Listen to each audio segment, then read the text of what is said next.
this is a screw pitch gauge. And this is a tool that we can use to check the pitch of bolts. If we don't know what a bolt is, or we don't know the pitch of a bolt, we can use one of these gauges to check it.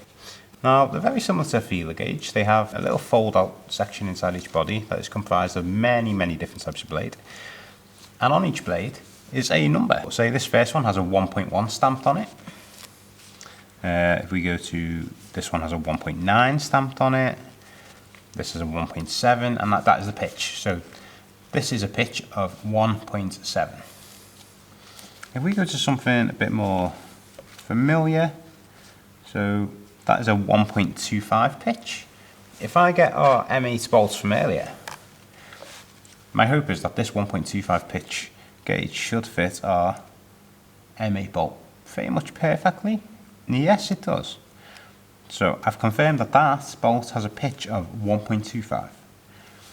If we go something a little bit larger, so our M12 here, I'd expect it to be something in the region of 1.5.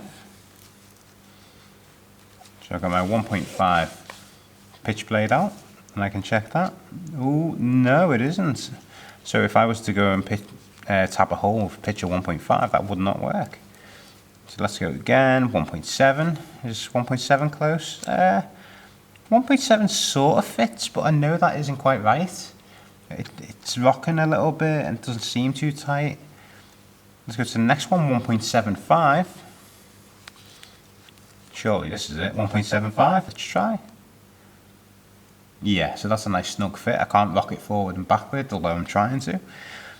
So I've confirmed that the pitch of that bolt is 1.75 millimeters.